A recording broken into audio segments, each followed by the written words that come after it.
안녕하세요. 어니스트 여성의원 조혜진입니다. 오늘은 여드름에 대한 얘기를 해볼 거예요. 여드름 왜 생기나요? 라고 하면 너무너무 원인이 많아요. 이게 한 가지 원인이 아니라 복합적 원인 때문에 생기는데요.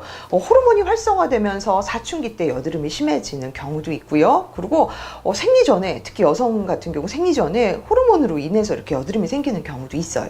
뿐만 아니라 생리불순이 있거나 이런 호르몬 불균형이 있는 경우에, 예를 들어서 다낭성 난소 증후군 같은 경우 여드름이 증가하는 경우도 있고요. 또 피지분비가 많아지면서 이 피지가 모공을 막고 또 이로 인해서 세균이나 탈락된 세포들이 자꾸 덕지덕지 쌓여서 여드름이 증가하는 경우도 있습니다.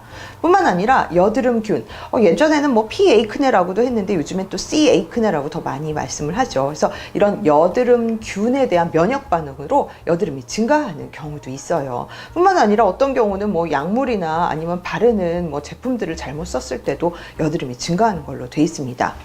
여드름은 크게 발생 기전을 4가지로 생각을 해요. 제일 중요한 거 1번 피지분비의 과다, 2번째 모낭의 과각질화, 3번째 여드름균의 증식, 4번째 염증, 이렇게 4가지 기전으로 이해를 하고 있어요. 자, 그럼 어떻게 치료를 해야 되나요? 피지가 많아지기 때문에 이런 피지를 다 압출을 하기도 하고요. 또 염증이 너무 심하면 염증 주사를 받기도 합니다. 뿐만 아니라 그냥 여드름 약만 발라도 호전되는 경우도 있고요. 또 안 되면 먹는 약을 복용하는 경우도 있고, 또 이걸로 안 되면은 이제 피부과적 치료로 스킨 스케일링을 한다던가 아니면은 레이저를 사용하는 경우도 많아요. 이렇게 너무너무 다양하기 때문에 무분별하게 뭐가 좋은지 내가 찾을 게 아니라 반드시 전문 선생님을 만나서 내 피부 타입에 맞는, 또 내 상태에 맞는 최선의 치료를 선택하실 걸 권합니다. 먼저 압출에 대해서 알아볼게요. 압출, 여드름 그냥 짜는 거야. 여드름을 짜는데 사실 우리가 이제 블랙헤드, 화이트헤드 같은 경우는 먹는 약만 먹어도 어느 정도 줄어드는 경우도 있어요. 그런데 완전히 사라지지는 않고요.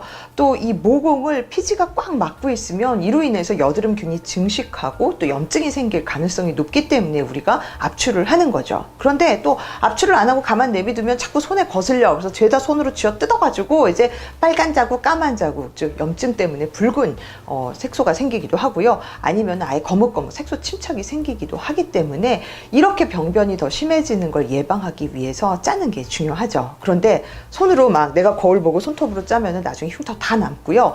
숙련된 관리사나 아니면 의사 선생님이 주변 조직에 손상 없이 이 모낭을 틀어막고 있는 피지만 젠틀하게 아주 조심스럽게 짜내서 손상은 없이 하는 게 중요해요. 그래서 무분별하게 내가 거울 보면 짜금치 말고 전문가의 손길을 이용을 하실 걸 권합니다.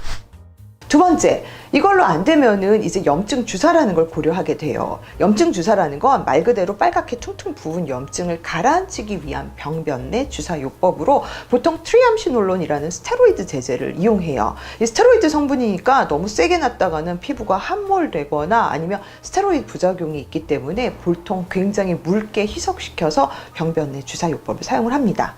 하지만 이 주사 요법은 염증을 가라앉히는 데 효과적일지 모르지만 여드름균을 없애는 거 아니고요. 또 앞으로 생길 여드름까지 다 치료하는 건 아니에요. 또한 스테로이드이기 때문에 너무 이 많은 여드름을 다 주사로 치료하려고 했다가는 스테로이드로 인한 호르몬 불균형, 특히 여성들에서 이런 호르몬 불균형의 우려가 있기 때문에 최소한으로 자제해서 주사를 맞으시는 걸 권고합니다. 자, 이런 걸로 안 되면은 우리가 이제 먹는 약을 먹겠죠. 그래서 먹는 약은 크게 2가지로 나눌 수 있어요. 첫 번째는 비타민 A 유도체, 이소트레티노인이라는 성분을 주로 사용을 하고요.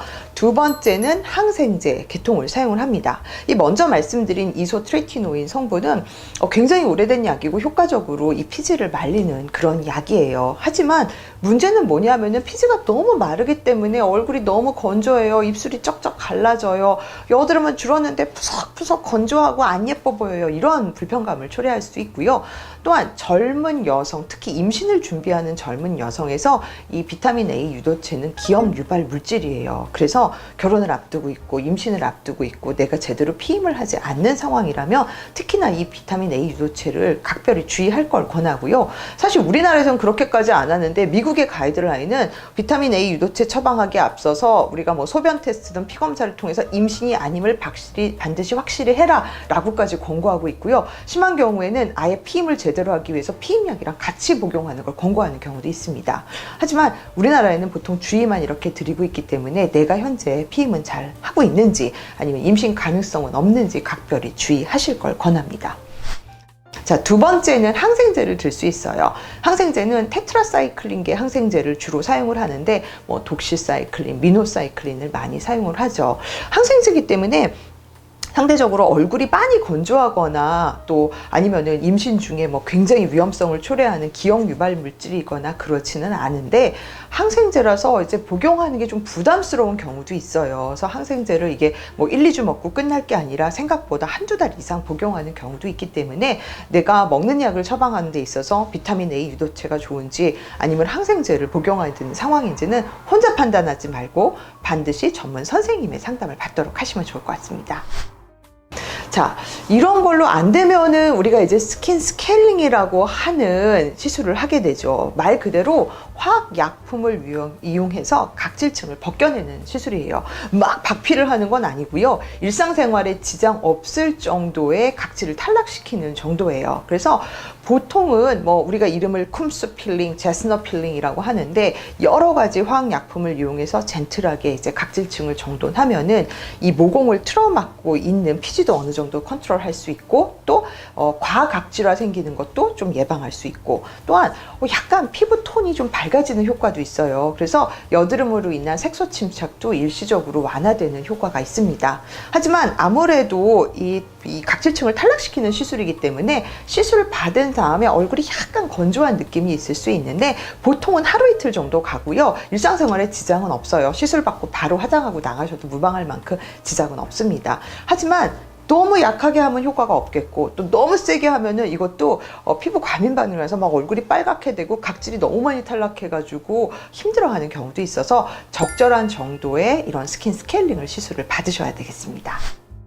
자, 이렇게 해서도 여드름이 조절되지 않는다면 레이저를 써야겠죠. 제가 레이저에 대해서는 다음 시간에 말씀드리도록 하겠습니다. 자, 여드름 내가 약만 먹는다고 바른다고 또 짜기만 한다고 주사만 맞는다고 뭐 스케일링만 한다고 다 해결되는 건 아니에요. 그래서 나의 피부에 맞는 내 피부 타입에 맞는 또 내 상태에 맞는 또 내 원인에 맞는 치료 방법에 대해서 전문 상담 선생님과 상의를 했으면 좋겠고요. 또 중요한 거 쟤를 손으로 막 집어뜯지 마. 손으로 쥐어뜯으면 손톱 자국 다 흉터 생기고 빨간 자국 까만 자국 때문에 오히려 나중에 돈 더 많이 들 수 있어요. 적절한 시기에 어떤 치료를 제대로 하지 않으면 나중에 더 큰 흉터로 인해서 속상한 일이 생기고 또 흉터 치료는 훨씬 더 효과도 떨어지고 어려울 수 있으니 여러분 제때제때 고민된다면 선생님의 도움을 받도록 하세요.